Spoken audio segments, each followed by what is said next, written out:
기도하겠습니다. 하나님 아버지 감사합니다. 오늘도 주님께서 저희들에게 시간을 허락하시사 이 교회에 나와서 예배드리고 친교하고 또한 예배드릴 수 있게 하심을 감사드립니다. 이 모든 것이 주님의 은혜입니다. 주님께서 은혜를 더하시고자 이 시간 말씀을 듣게 하셨사오니 저희들의 마음 문을 열고 성령님께서 저희들에게 필요한 말씀을 잘 깨달을 수 있도록 주님 도와주옵소서. 예수님의 이름으로 기도드립니다. 아멘. 저희가 지난 시간에는 느헤미야 3장에서 우리 많은 사람들이 참여해서 예루살렘 성벽을 완성하였다라는 이제 객관적인 이야기를 보았습니다. 그러니까 그 이야기만 보면 예루살렘 성벽이 참 무난하게 아무 문제 없이 원만하게 순조롭게 지어졌다라고 생각할 것입니다. 하지만 지난번에 잠깐 제가 말씀드렸다시피 예루살렘 성벽 건설이 그렇게 원만하고 순조롭게 편안하게 지어진 것은 아닙니다. 외부의 적과 내부의 적들이 있었는데 그래서 상당히 많은 어려움을 극복하고 그 성벽이 건설되었는데 오늘 느헤미야 4장은 그 중에서 이제 외부의 적들이 어떻게 그 성벽 건설을 하는데 공격하면서 이스라엘을 괴롭혔는가, 그리고 이스라엘 유다 사람들은 이것을 어떻게 극복하였는가에 대한 이야기를 해보려고 합니다. 1절부터 3절에서 보시면 이제 산발랏과 도비아라는 인물이 등장을 하게 됩니다. 산발랏과 도비아는 이제 사마리아 사람과 암몬 사람인데 이 사람들은 늘 처음부터 끝까지 이제 느헤미야에서 끊임없이 괴롭히는 인물로 등장을 하게 됩니다. 특히 이제 도비아는 나중에 제사장의 사위입니다. 그러니까 제사장의 사위로 유다 내 공동체 내에서 권력을 갖고 있던 이방인으로서 이 느헤미야와 유대 공동체가 하나님을 온전히 섬기는데 상당히 오랫동안 방해한 아주 핵심적인 인물 중에 하나입니다. 그러니까 새로 생긴 공동체 안에도 항상 순수한 사람들이 있는 것이 아니라 이런 사람들이 있고, 이런 사람들이 들어갈 수 있는 틈을 만들어주는 건 누구일까요? 그 사람과 힘을 합쳐서 권력을 갖고 좀 더 잘 먹고 잘 살고 권력을 누리고자 하는 그런 사람들이 또 있었겠죠. 그 사람들이 대부분 지도자 계층들이었습니다. 어쨌든 이런 사람들이 이제 그 새로 만들어진 느헤미야, 그러니까 에스라 느헤미야 공동체에 존재를 했던 것이죠. 어쨌든 이 사람들이 이제 느헤미야가 성벽을 짓기 시작하자 공격을 시작합니다. 첫 번째 산발랏은 어떤 이야기를 하냐면 이스라엘 백성이 성벽 건축한다는 소리에 크게 분노하면서 이제 미약한 유다인들이 아까 우리 2절에서 읽으셨죠. 미약한 유다 사람들이 하는 일이 무엇인가? 스스로 견고케 하려는 거예요. 일단 전제는 미약한이에요. 네 힘없는 니네가 뭘 할 수 있니? 힘도 없는 니네가 뭘 해? 라고 얘기하고 있고, 그 다음에 두 번째는 스스로 견고케 하려는 거. 아니 힘도 없는 너네가 뭐 견고케 하려고 니네가 너네를 지킬 수 있다고 해? 아유, 그런 일을 하려고? 참 말도 안 되는 소리. 그 다음에 제사를 드리려는가? 그렇게 해서 이제 너네들이 성을 쌓아서 하나님께 제사를 드리려고 하는가? 너네들이 하나님이 너네를 지켜주시겠느냐? 제사를 드리겠느냐라는 것은 너네 하나님이 너네를 지켜주시겠느냐? 너네 하나님의 그런 힘이 있느냐? 이런, 그러니까 그들의 신앙에 대한 조롱, 하나님에 대한 조롱입니다. 그리고 하루 안에 일을 마치려는가? 하루 안에 일을 마치려는가라는 것은 얼렁뚱땅, 후딱후딱, 대충대충 일을 성벽을 짓는다라는 의미죠. 그러니까 이제 나중에 뒤에서 뭐라고 하냐면 도비아가 뭐라고 했냐면 여우가 올라가도 그 성은 무너질 것이다. 여우는 되게 가벼운 동물이잖아요. 여우가 올라가도 무너지겠다. 지금 우리는 가장 이해하기 좋은 건 고양이가 올라가도 무너질 것이다. 이제 이렇게 조롱을 하고 있습니다. 그러니까 그러면서 지금 너네들 재료는 뭐 제대로 된 갖춰졌느냐? 너네는 뭐 재료는 있느냐? 불탄 돌을 흙무더기에서 다시 일으키려고 하는가? 이미 우리가 여러 번 공격해서 무너지고 계속 무너진 그것을 너네들이 다시 일으킬 수 있겠느냐? 그 재료도 뭐 별 볼 일 없는 거 같고 너네들이 일으켜보면 뭐하냐? 또 불탈 텐데. 뭐 이런 식으로 해서 강하게 아주 공격을 합니다. 그러니까 이제 이렇게 왜 말로 공격을 할까요? 말에는 힘이 있죠. 우린 말에는 힘이 있다는 걸 압니다. 그렇기 때문에 너 오늘 제가 예쁜 옷을 입고 왔다고 하더라도 누군가 저한테 아니 왜 옷이 그 모양이야? 아니요, 도대체 뭐 화장은 제대로 하고 온 것이야? 머리는 또 왜 그 모양이야? 그러면 저는 어떻게 될까요? 여기서 막 그런 말씀하시면 위축되죠. 아유, 내가 여기 괜히 섰나? 오늘 또 거울 다시 보면서 왜 나는 왜 이 모양일까? 이러면서 이제 제가 스스로 위축되면서 아유, 무슨 말씀을 전해? 그냥 집에 가야지. 뭐 심지어는 그렇게 할 수도 있다라는 것이죠. 예, 말이란 것이 그런 것이에요. 그렇기 때문에 힘이 있습니다. 그래서 그건 예수님도 마찬가지로 우리에게 있죠. 형제에게 나가라고 하는 자는 이미 살인하였느니라. 예, 말은 사람을 죽일 수도 있고 살릴 수도 있는 힘을 가지고 있어요. 그래서 잠언에는 뭐라고 얘기해요? 막 말을 함부로 하는 사람에게 대해서 그 화를 술 취하면서 화를 막 쏘는 미친 놈이 하나 있는데, 예, 예, 그래서 뭐라고 해요? 예, 술 취해서 화를 마구 쏘고 있는 미친 사람을 뭐예요? 말을 함부로 하는 사람을 지칭하고 있습니다. 그만큼 이제 심각하게 보고 있어요. 그러니까 말로 이제 다 사기를 다 꺾으려고 이제 먼저 시작을 합니다. 고대 사회에서는 전쟁을 하기 전에 항상 뭐부터 시작한다 그랬어요? 말싸움. 예, 말로 먼저 싸워서 사기를 팍 꺾어 놓고 나서 이제 전쟁을 시작을 합니다. 예, 이게 이제 전쟁의 시작입니다. 그러니까 단순히 말싸움으로 시비 거는 정도가 아니라 이미 그 기세 싸움에서 너네는 힘이 없다, 아무것도 아니다, 니네는 별거 아니다, 이제 이렇게 하면서 힘을 싹 빼놓은 것이죠. 그러니까 그 얘기를 이제 또 이스라엘 백성, 유다 백성들과 느헤미야는 모두 듣게 됩니다.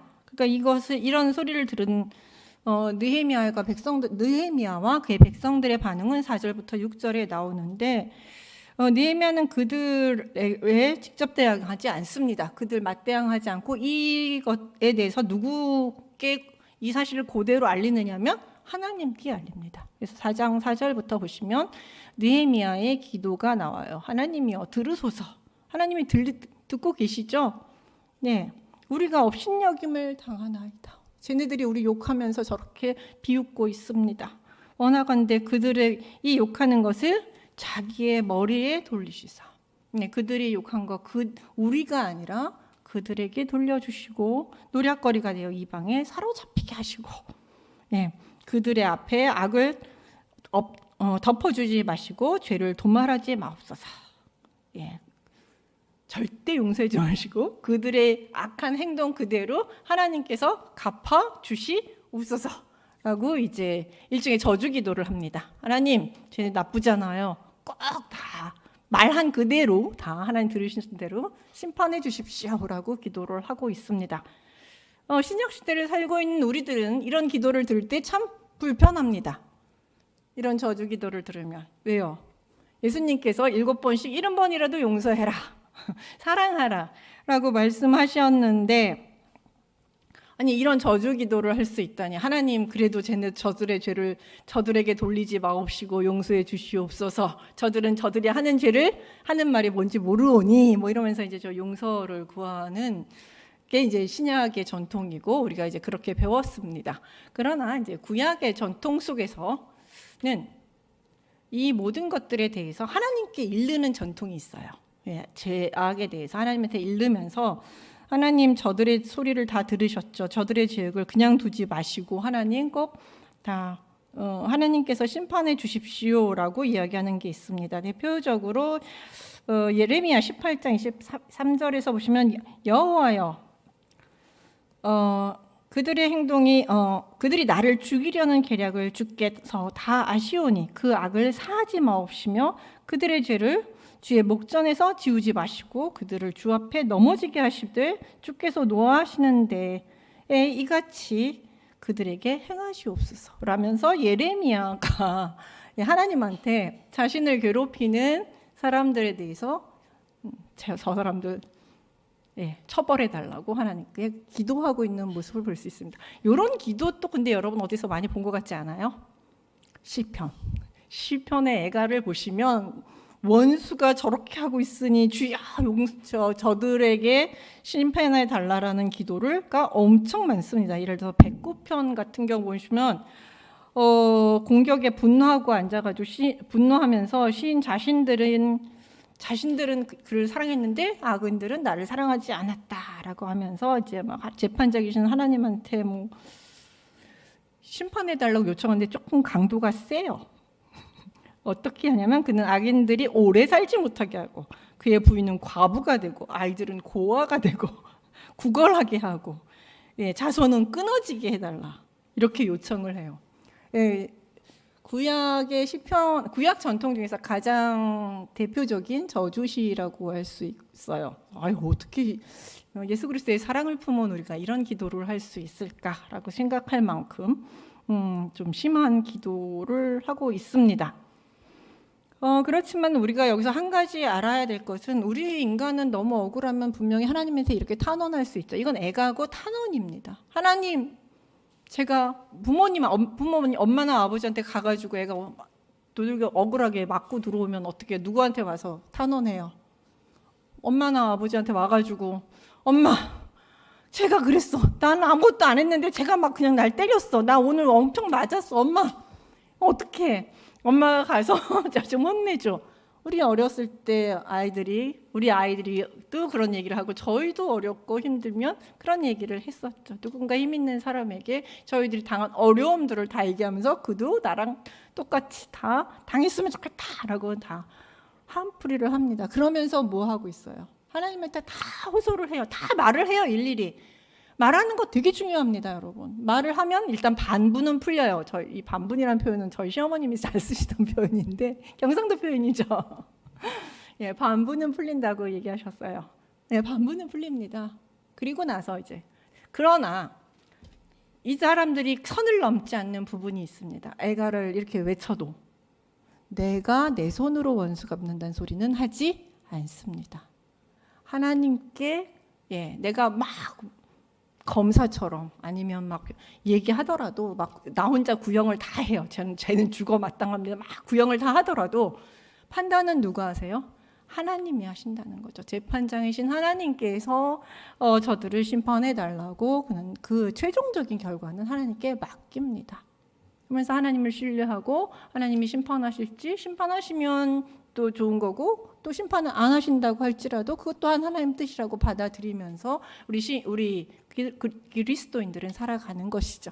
여러분들이 기도할 때 여러분 많이 하시죠? 억울하다고 하나님 앞에 토로하시죠? 설마 체면치레 한다고 하나님 내 마음속에 나는 착한 마음이 있어야 되니까 하나님 앞에 이런 말을 하면 하나님이 싫어하시겠지 하면서 여러분의 억울함을 그냥 나 혼자 꾹꾹꾹 참고 속으로 욕하면서 하나님 앞에는 아닌 척하는 분들은 안 계시겠죠? 그렇게 하시지 마십시오. 하나님 다 알고 계세요. 그러니까 억울한 건 억울하다고 얘기하고 분한 건 분하다고 하나님께 기도하면서 하셔도 됩니다. 다만 그 심판을 하시는 분은 누구라는 걸 인정해야 되냐면 하나님이 하시는 거예요. 내 손으로 하는 건 아닙니다. 이게 다윗이 했던 얘기죠. 선악간의 판단은 여호와께서 하신다는 것이죠. 어쨌든 이렇게 기도를 하면서 느헤미야는 맞대응을 하지 않고 철저히 하나님 손에 맡기게 됩니다. 그렇기 때문에 그리고 나서 느헤미야가 이렇게 철저히 기도하니까 산발락과 도비아가 아무리 도발을 하더라도 이스라엘 백성, 유다 백성, 느헤미야가 흔들리지 않으니까 유다 백성들도 흔들리지 않게 됩니다. 그래서 그대로 굳건한 마음을 갖고 이들은 성벽을 건설해 나가서 절반 정도까지 쌓게 되었습니다. 6절에 보시면 마음 들어 일을 하였더라. 그래서 마음 들어라는 것은 직역을 하면 마음이 있다라는 것이고 온 마음을 다해, 힘을 다해, 뭐 이런 뜻을 갖고 있습니다. 그러니까 흔들리지 않는 마음으로 온 마음을 다해서 여전히 성벽 건설에 힘을 썼다라고 이야기를 합니다. 이렇게 해서 말의 공격은 이겼어요. 그럼 여기서 공격이 끝난 게 아닙니다. 이게 말 공격에서 실패하니까 이 사람들 산발락과 도비아는 더 많은 군 세력들을 모읍니다. 그래서 주변 사람들한테 막 소문을 내서 유다가 성벽을 지으면 예루살렘에다 성벽을 지으면 우리가 많은 불이익을 당할 수 있다. 쟤네들이 하나의 세력을 확장하면 우리가 불이익을 당할 수 있으니 이건 우리만의 문제가 아니야. 너네들한테도 이건 좋은 문제가 아니니까 우리 같이 힘을 합쳐서 쟤네들이 성벽을 짓지 못하도록 만들자. 이렇게 서로 편지를 오고 가면서요. 이야기를 했고 결국 그 말이 먹혀서 많은 사람들이 모이게 됩니다. 그래서 여기서 보시면 아라비아 사람, 암몬 사람, 아스돗 사람들까지 반대자들이 많이 몰려오게 되었고 이들은 그냥 온 것이 아니라 무장을 하고 왔어요. 전쟁을 하기 위한 모습으로 이제 몰려오게 됩니다. 근데 이제 이렇게 공격을 그러니까 이렇게 이 사람들이 몰려오게 되니까 이 사람들을 위협을 해도 사실 느헤미야는 이것을 보더라도 흔들리지 않았습니다. 계속해서 성벽을 계속 짓는 것을 멈추지 않고 오히려 파수꾼을 두고 이제 저들이 언제든지 공격해 올 수 있다라는 가능성을 두고 생각해서 파수꾼을 두면서 또 그리고 지키면서 한쪽에선 무장해서 지키면서도 여전히 끝까지 계속해서 성벽을 지어 나갔습니다. 왜냐하면 그는 성벽 건설을 완수해야 한다라는 어떤 사명감이 투철했기 때문에 아무리 적이 세게 공격을 하고 위협을 한다고 하더라도 절대 그것에 굴복하지 않는 강한 믿음과 신념이 있었기 때문입니다. 하지만 모든 유다 사람들이 느헤미야처럼 이런 굳센 믿음과 신념을 가지고 있었던 것은 아닙니다. 10절, 11절에 보시면 이런 적들의 과시를 본 유다 사람들의 마음은 굉장히 흔들리게 됩니다. 본문에 보면 유다 사람들이 일이 많지만 힘이 다 빠져 성벽을 짓지 못하겠다라고 이야기합니다. 이제 말로는 괜찮은데 눈앞에 적이 있는데 적을 앞에 진을 쫙 치고 무기를 들고 진을 쫙 치고 있는 적들을 보면서 이 성벽을 지어야 되는 입장에서 보니까 무섭잖아요. 쟤네들이 언제 우리한테 공격을 할지 알 수가 없고 공격하면은 저들의 적의 수에 비해서 우리는 너무 적어요. 한번 공격을 확 들어오면 우리는 몽땅 몰살당할 수도 있을 정도의 위협적이다라는 생각을 듣게 됩니다. 그렇고 또 저들 이쪽에서 좀 움직이기만 하면 적들이 또 가만히 있는 게 아니라 이리저리 움직여요. 그러면서 움직이면서 막 공격해 들어오는 것 같으면 놀래가지고 느헤미야한테 우리 좀 적들이 쳐들어온 것 같으니 살려달라고 계속 요청을 합니다. 그러니까 이쪽에서도 요청하고 저쪽에서는 요청하고 적들이 조금씩만 움직이기만 하면 놀래가지고 우리 좀 살려달라고 계속 느헤미야에게 요청을 하니 성벽 건설이 제대로 될 수가 없겠죠. 느헤미야는 마음이 굳지만 백성들의 마음이 흔들렸던 것이죠. 그래서 결국 유다 공동체 내부는 수많은 적들로 인해서 혼란과 공포에 빠지게 됩니다. 사실 이 산발락과 도비아를 비롯한 주변의 적들이 전쟁을 일으켜 예루살렘을 공격하고 성벽을 부수고 성벽을 짓지 못하도록 하는 것은 사실 쉽지 않은 일입니다.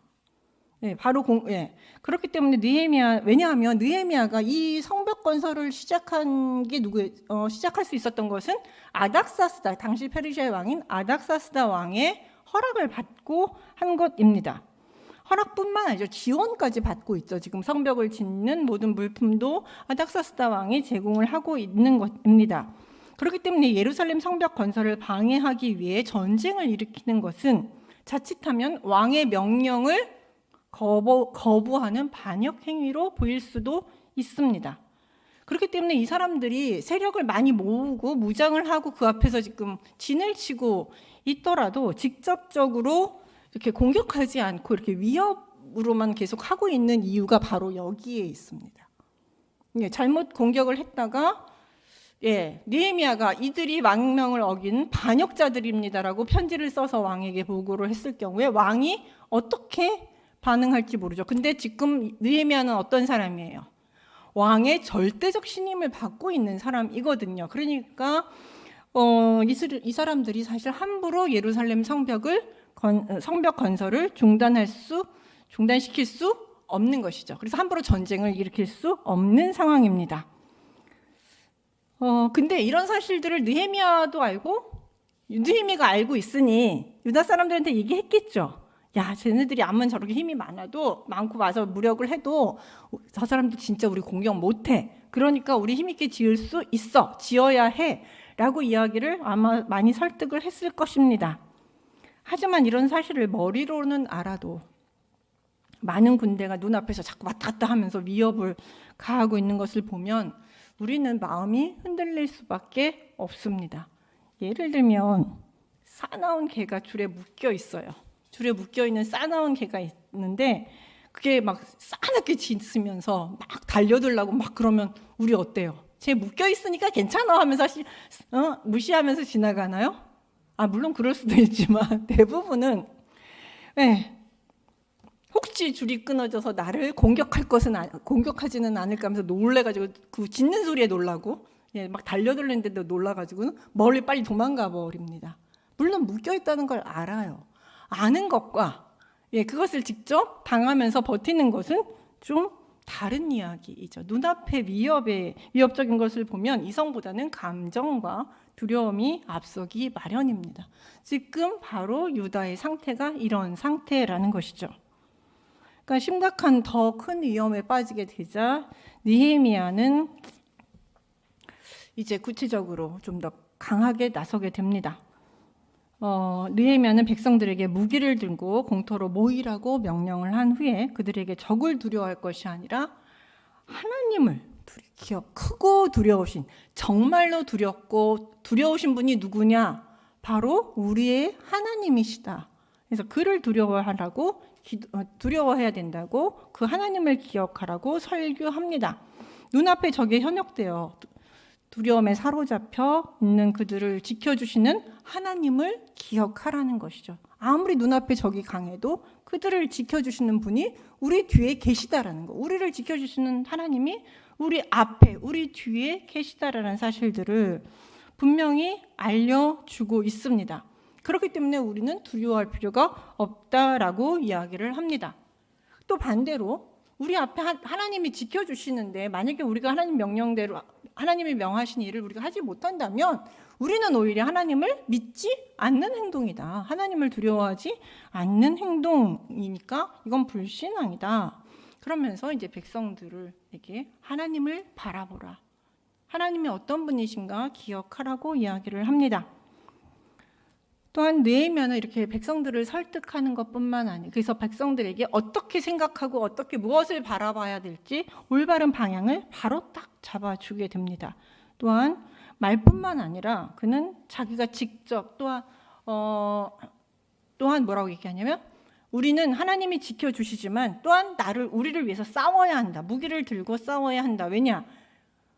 아무것도 안 하고 기도만 하고 있으면 그 일들이 이루어지지 않죠. 하나님, 기도만 해도 이루어지는 일은 있습니다. 우리가 할 수 없는 우리의 영역이 아닌 다른 일들은 우리의 기도밖에 할 수 있는 영역이 기도만이 할 수 있는 영역들이 있습니다. 그러나 내가 할 수 있는 부분들이 반드시 존재합니다. 기도와 함께. 그러니까 느헤미야는 하나님을 기억하면서 동시에 내 가족을 위해서, 나를 위해서 너네들이 무기 들고 싸워라 라고 이야기합니다. 예전 같으면 왕을 위해서 싸우자, 나라를 위해서 싸우자 라고 얘기했지만 여기서 이제는 왕이 없죠. 나라도 별로 없죠. 누가 누구를 위해서 싸워야 돼요? 나를 지킬 수 있는 건 누구예요? 나예요. 내가 나를 지키고 나의 가족을 지켜야 돼요. 그렇기 때문에 그들에게 싸워라. 그럼 누가 지켜주셔요? 내 뒤에 계신 하나님이 지켜주실 것이다라고 이야기를 하면서 우리 함께 싸우자라고 이야기를 하고 있습니다. 이렇게 느헤미야가 하나님을 의지하고 싸울 것을 결의하자 하나님께서는 산발락과 도비아와 주변의 사람들을 패하게 하십니다. 그래서 예루살렘으로 쳐들어오지 못하게 막아주셨어요. 근데 이 일이 어떤 방식으로 이루어졌는지 설명하지 않습니다. 그냥 그들의 꾀를 하나님께서 패하셨다라고 이제 느헤미야가 아주 간략하게 한 줄을 쓰고 있습니다. 하지만 느헤미야는 계속 기도하면서 이 문제를 바라보고 있었기 때문에 하나님을 의지하면서 이 문제에 대해서 대항하고 이를 한 손에는 무기를 잡고 한 손은 기도하면서 이 일들을 계속 해나갔기 때문에 그들이 물러섰을 때 하나님께서 하셨구나라는 것을 확실하게 알 수 있었습니다. 하나님께 기도하며 그 자리를 지킬 때 하나님께서 응답하십니다. 인간이 계획할지라도 그것을 이루시는 이는 결국 하나님이시기 때문에 하나님 앞에 악한 꾀는 하나님께서 막아주십니다. 이렇게 이제 하나님의 도우심으로 또 한 번의 위기를 넘긴 사람들은 이제 16절에서부터 23절까지 보면은 이제 그 위기를 넘긴 이후에 유다 사람들이 어떻게 성벽을 짓는 동안 적에게 대항했는지에 대한 개괄적인 설명들을 우리에게 해주고 있습니다. 그래서 한 손으로는 성벽을 짓고 성벽을 짓는 도구를 잡고 한편으로는 무기를 잡으면서, 그러니까 한쪽에서는 수비하면서 한쪽에서는 성벽을 짓는 아주 고된 시간들을 이들이 보내게 됩니다. 그러면서 전쟁에 느헤미야는 이제 전쟁에도 대비를 합니다. 혹시 일어날지 알 수 없는 전쟁에 대해서 대비를 하는데, 여기서 보시면 이제 뭐라고 20절에 보시면 느헤미야가 참 중요한 이야기를 합니다. 전쟁이 났다고 할지라도 우리의 하나님이 우리를 위해 싸우실 것이다 라고 이야기를 합니다. 우리를 위해서 싸우시는 하나님, 용사이신 하나님, 전쟁에 능하신 하나님, 이거 어디서 많이 본 이야기죠. 그래서 이제 전쟁이 일어나면 하나님이 반드시 우리를 위해서 싸우시기는 용사로 나타나실 것이다라고 생각하고 있습니다. 그런 믿음이 느헤미야는 상당히 강했습니다. 근데 이 믿음은 어디에서 온 걸까요? 느헤미야가 갖고 있던 이 용사이신 하나님, 우리를 위해서 싸우시는 하나님, 이거는 사실 이스라엘 역사 속에서 대대로 보여줬던 하나님의 모습입니다. 출애굽했을 때 가나안 정복, 아말렉과의 전쟁, 그 다음에 블레셋과의 전쟁, 많은 전쟁 속에서 특히 우리 하나님, 용사이신 하나님만이 홀로 싸우시는 전쟁, 대표가 두 개가 있죠. 가장 대표적으로 여러분 혹시 기억나시는지 모르겠지만 요나단이 싸울 때 뭐라 그랬어요? 전쟁은 여호와의 손에 있으니 사람의 숫자에 많고 적음에 있지 않다고 얘기했어요. 그래서 둘이 가가지고 싸워서 이긴 적도 있고, 또 하나 그와 비슷한 사람이 하나 더 있죠. 다윗. 전쟁은 여호와의 손에 있으니 무기에 좋고 나쁨에 있지 않다고 하면서 물맷돌 들고 골리앗에게 대항하여 싸워서 승리한 다윗의 모습이 있습니다. 이게 다 여호와 전쟁인 것이에요. 싸움은 여호와께 달렸다라는 것이죠. 그런 그 전승, 그 이야기들을 느헤미야는 정확하게 알고 있었어요. 근데 느헤미야만 알고 있었을까요? 아니, 백성들은 잘 모를 수도 있어요. 그러니까 잘 알고 있었어요. 그리고 알고 있었을 뿐만 아니라 그거를 믿었어요. 기억하고 있고 그걸 믿었어요. 그때 역사하신 하나님이 오늘도 역사하시고, 다윗과 함께 하셨던 하나님이 오늘 이 시간 나와도 함께 하셔서 이스라엘을 지켜주실 것이라고 정확하게 기억을 하고 있었던 것이죠. 이게 참 중요합니다. 우리는 자꾸 잊어먹어요. 하나님이 나한테 베풀어 주신 것을 잊어먹기에 나의 신앙의 힘이 없습니다. 내 첫사랑만 기억하고 있더라면, 하나님이 나에게 주셨던 첫사랑만 기억하고 있더라면 지금보다는 우리의 신앙생활이 좀 더 힘이 있었을 것이라고 생각합니다. 그때는 물 가운데라도 불 가운데라도 아마 가라고 그러면 다 가셨을 거예요. 첫사랑 때는. 지금은 글쎄 이러실 수도 있습니다. 안 그러신 분들도 더 많겠지만. 그다음에 그래서 21절에서 23절에서 보시면 하나님을 의지하지만 이렇게 하나님이 싸워주실 것이다라는 것을 확실하게 인식하고 있지만, 한편 느헤미야도 자신의 최선을 다합니다. 그래서 비록 약하지만 낙심하지 않고 하나님을 의지하면서 최선을 다하고 있습니다. 그 중에 백성들도 그랬고 특히 느헤미야는 더 했습니다. 자신의 가족과 종자들이 더욱더 최선을 다하면서 솔선수범하는 모습을 보여줍니다. 옷도 벗지 않고 물을 길르러 갈 때조차도 병기를 꼭 손에 잡고 갔다라고 이야기를 합니다. 이렇게 지도자인 느헤미야는 말뿐만 아니라 자신이 먼저 어려운 일에 앞장섬으로써 사람들의 협동과 화합을 이끌어내는데, 이것이 바로 느헤미야가 가지고 있는 지도자로서의 힘입니다. 굳센 믿음, 그다음에 확실한 말뿐만 아니라 자신의 솔선수범, 이 세 가지가 느헤미야가 가지고 있던 지도자로서의 힘인 것이죠. 이런 느헤미야 모습 속에서 우리가 알 수 있는 지도자의 모습, 우리 목사님만 지도자가 아니고 우리 전도사님들이나 부목사님들만 지도자가 아니죠. 여러분도 각 곳에서 다 지도자이십니다. 다 지도자이세요. 그럼 지도자는 어떤 사람이어야 하는가? 느헤미야를 볼 때 우리가 어떤 지도력을 가져야 되는가라고 할 때 명령하는 사람이 아니라 어려운 일을 갈 때 한 발짝 딱 앞에 서서 함께 가는 사람이라고 저는 생각을 하게 됩니다. 이런 느헤미야의 모습이 우리의 모습이 되었으면 좋겠습니다.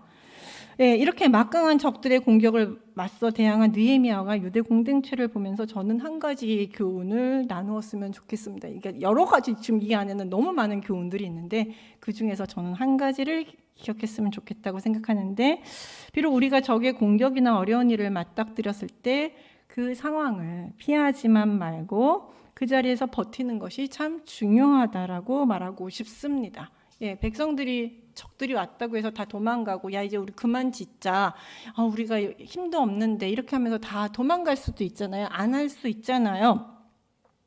그렇지만 저는 버텨야 된다고 생각을 합니다. 힘든 상황을 마주한 삶의 자리에서 내가 도망한다면 하나님이 역사하실 통로가 사라지기 때문에 그렇습니다. 느헤미야와 유대 백성들이 그 자리를 지키고 버텼기 때문에 성벽이 건설될 수 있었죠. 하나님이 산발락과 도비야와 그 군대들을 물리치시는 것을 그들이 볼 수 있었고 성벽을 건설할 수 있었습니다. 그 자리에 버텼기 때문에, 도망가지 않았기 때문에 하나님의 역사를 볼 수 있었던 것입니다. 우리가 힘든 일이 있다고 자꾸 도망가면 어떤 일도 우리는 이룰 수 없습니다. 하나님이 보여주시는 기적도 볼 수 없고 하나님이 우리와 함께 하신다는 것도 알 수 없습니다. 그 자리를 버티며 갈 때 우리는 그 모든 기적도 하나님의 함께 하심도 경험할 수 있는 것이죠. 저희 교단이 총회가 얼마 전에 있었어요. 10월 넷째 주에 총회가 있었는데 그 중에서 이제 저는 여성 안수를 계속 주장하고 있잖아요. 근데 작년에는 여성 강도권이 주어졌다가 이틀 만에 뺏기는 참사가 일어났었는데 올해는 결국 이제 여성 강도권이 주어지게 됐습니다. 그렇게 결의를 했어요. 근데 제가 그거를 저희 여동문회에서 한 지 20년이 됐어요. 21년째거든요. 만약에 중간에 10년쯤 하다가 힘들어 그만할래, 다 도망가고 안 하거나, 저도 열심히 성명서를 쓰지 않았다면 관두지 뭐 이게 나랑 무슨 상관이야 하면서 그 자리에서 관뒀다면 저 사는데 전혀 지장이 없잖아요. 사실은 제가 사는데 전혀 지장이 없는데 내가 일을 왜 해? 이러면서 이제 사실 되게 힘들고 피곤하고 그렇거든요. 근데 왜 해? 하면서 제가 그 자리에 버티고 있지 않았다면 오늘의 이 결과는 있지 않았을 것이고 하나님께 감사할 일이 없었겠죠. 이런 일들이 생기지도 않았고, 생겼다 하더라도 그건 뭐 자연스러운 일, 그냥 시간이 지나가니까 그냥 시대에 따라서 주어진 일이라고 저는 생각을 했겠지만 열심히 그 일에 참여하고 버티고 있었기 때문에 하나님이 여기까지 하셨구나라고 이야기할 수 있고 제가 여러분한테 이렇게 말씀을 드릴 수 있는 거잖아요. 그 자리를 버티는 것, 힘들어도 버텼을 때 하나님의 은혜를 여러분도 맛볼 수 있습니다. 그래야 하나님의 일을 볼 수 있어요. 그러니까 힘들더라도 버텼으면 좋겠습니다. 하나님의 자녀로 살아가는 삶이란 힘든 것이 하나도 없는 평탄한 삶을 사는 것이 아니라 어려운 일을 만나거나 불가능해 보이는 일에 도전할 때 하나님의 손을 잡고 버티고 계속해서 앞으로 나가는 삶이라고 저는 생각을 합니다. 그래야 우리도 느헤미야처럼 성숙한 믿음을 가질 수 있게 되는 것이죠. 그러므로 여러분도 하나님의 손을 꼭 붙잡고 쉽지 않은 삶을 잘 버티면서 성숙한 그리스도의 모습이 되었으면 좋겠습니다. 기도하겠습니다.